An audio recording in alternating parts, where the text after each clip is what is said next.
Hi, it's Gary. Welcome to today's video. A couple of weeks ago, I did a video where we explored, can Spider-Man climb up a wall?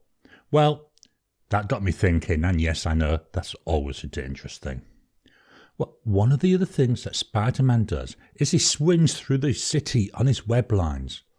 And a lot of things made me think, well, could he actually do that? What's the science behind it? And that's why I'm making this video. The best way to explore this, well, let's start by taking a look at spider webs. So spider webs, or spider silk, which is what the webs are made from, they've been around for at least 100 million years. Long time. There's a piece of amber that's been found in Sussex in the UK, and in there they've got some spider silk from the early Cretaceous period. So there is actually evidence out there of this. The web silk, it's made from a protein material, and this protein, that's what gives it the elastic properties, so that's why it can be pulled and have tension put on it. But also in there is something called a short chain alanine, and this, it gives it a crystal structure. And the combination of this protein and this crystalline structure, that's what's thought to give the silk its strength.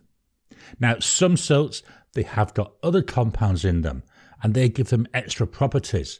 So, a couple of examples, there's some compounds which makes the web sticky, so it sticks to stuff. And there's others where there might be a toxin in it which helps to immobilize victims. The silk comes from a specialized gland called a spinneret. These spinnerets, they're usually in pairs, and most of the time they're found on the abdomen of the spider, so that's essentially the stomach area. The spinnerets spin the silk from a liquid silk precursor, and it's spun by a mechanism called pultrusion, and this is important to the story. What happens when a spider is spinning its web? It's actually not pushing it out. The way that pultrusion works is the web is pulled out. So the spider, usually they're using their feet and they're actually pulling the web out, and that's what causes it to spin. It's not pushed, it's pulled. So this means, as we've said, the legs are needed to build it, but you could be using gravity. If they're dropping down on a line, gravity is used and the weight of the spider's body is what's causing it to pull out. Another way, and I don't know why you'd want to do this, but it's possible for a human to actually slowly pull that web out. There's a number of different types of spider silk. Some spiders, they may only ever produce one type, but others, they can actually produce all of them over the course of their lifetime. Each type is produced by a different gland, a different type of spinneret. The main ones that we know of are called the ampullate major, and that's for dragline silk. The ampullate minor, that's for temporary scaffolding for web construction. The flagelliform, and that's when they're making the silk that captures the prey. The aciniform, and that's where it's used to wrap and secure the prey. Aggregate, they're the ones which have got the little bits of glue in it so that the prey will stick. And piriform, that's used to form the bonds between the separate threads of a web. So it's essentially the attachment point. There are some spiders who also eat their webs after a day, so some of the silk, it's there as a food source. By eating it, they're able to recycle the proteins that were used to build the web, and also get back a little bit of the energy that was used in creating the web. Now, spiders' webs, they're used for a whole range of different functions. These include capturing and immobilizing prey, reproduction, dispersal. Again, a little bit to do with our story, isn't it? Dispersal, that's how they can move around, but they don't do it by swinging, they do it by creating and using the web to make a balloon or a kite, so they're flying through the air like that. They use the silk for lining their nests or for building their nests. They can use them as guidelines, drop lines, alarm lines, loads of different uses. There's even a spider called the triangle spider, and that can make a slingshot from their web. It builds the web and then uses its body to connect it to an anchor line. And what they then do is slowly pull back on the anchor line, and that creates tension within the actual web. Once they've got enough tension there, they stop pulling back and they can sit like that for hours. When a prey comes along, all they need to do, let go of the anchor thread. The energy in the web then pushes them forward and they go onto the prey. And some of the web material, well, that also wraps around the prey to help immobilize them. So it's all interesting, but how does it relate to Spider-Man? Well, there's been two main iterations of Spider-Man and the webs that he uses. The first, that's where he's got the glands in his wrists that he uses to create the webs. And the second, that's where he builds his own web shooters and designs his own web liquid and uses that to build webs. We'll look at the first one. This is where Spider-Man's got glands in his wrist to shoot out the web. If we look at spiders, as we've already discussed, the glands, they're on the abdomen. They're not on the legs. There might be some, but not many. So if Spider-Man was to have glands to create web, well, they'd be on his stomach, wouldn't they? Not on his wrist. Yes, I know, it's a fictional character, and it makes more sense for the story for them to be on his wrist. The second point with this, as we've already talked about when we looked at the spider silk, the web is pulled out of the spinneret, not shot out of it. So again, if Spider-Man was to try and shoot web out of a gland on his wrist, he wouldn't be able to. If he was to connect the web to a bridge and then use that to drop down, that would work perfectly well. So Spider-Man with the glands on his wrist, not really something that would work. Now let's look at the second way Spider-Man does his webs. This is with the web shooter and the fluid.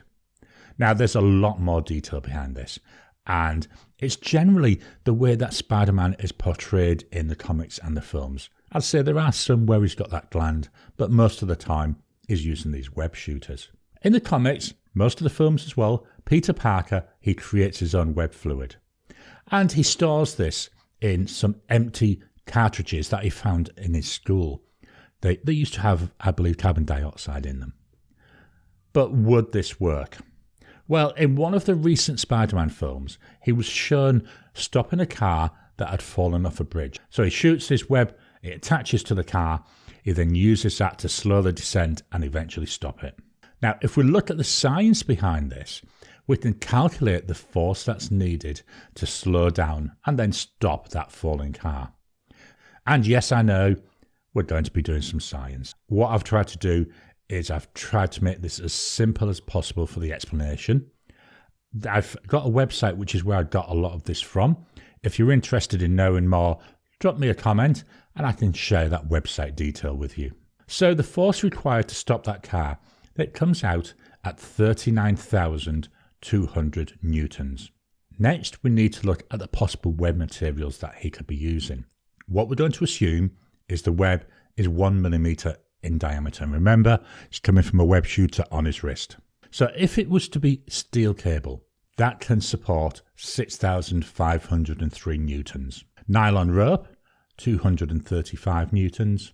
Spider silk, 3,142 newtons. Carbon nanotubes, that's 1.98 times 10 to the 5 newtons, a massive number. So that means Spider-Man's web has got to be made out of carbon nanotubes to be able to withstand that force. From the same website, carbon nanotubes have got a density of 0.55 grams per square centimetre.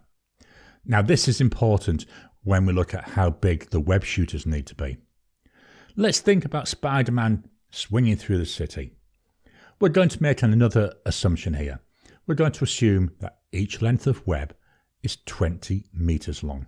We're also going to assume that the web shooters, that they hold enough so he can shoot out 50 lengths of web. Otherwise, if he can only shoot out one, it's not going to get very far. To have a container big enough to hold the fluid for these 50 20-metre lengths, then the liquid container would need to be roughly 10 centimetres long and 7 centimetres tall. So that means going to about halfway up his arm and then standing out that far all the way around his arm. That would be a bulky container. We don't see that, do we, in the films or in the comic? He'd also need to have some powerful shooters. To be able to shoot a web 20 metres upward would mean that the web would need to be leaving his wrist relieving that shooter at 24.2 meters per second, or 54 miles per hour. I bet he'd feel that every time he fired a web, don't you? As I've previously said, I know it's all fiction. I know that he needs to have them small web shooters to keep the story flowing. I just think it's really interesting to look at these and dig a bit deeper into the science. One of the things I did find out as part of the research for this, there is a German lab technician and he's actually built his own web shooter. What it does is it fires a tiny small harpoon, and that's attached to a piece of fishing line. It's even got a laser in it so that he can use that so he can get his aim, get his target. I mean, yes, I know it's not really useful for much at the moment, but it's a start. They're moving along the right way. And I wonder how long before someone can build on that and actually start to produce a real web shooter.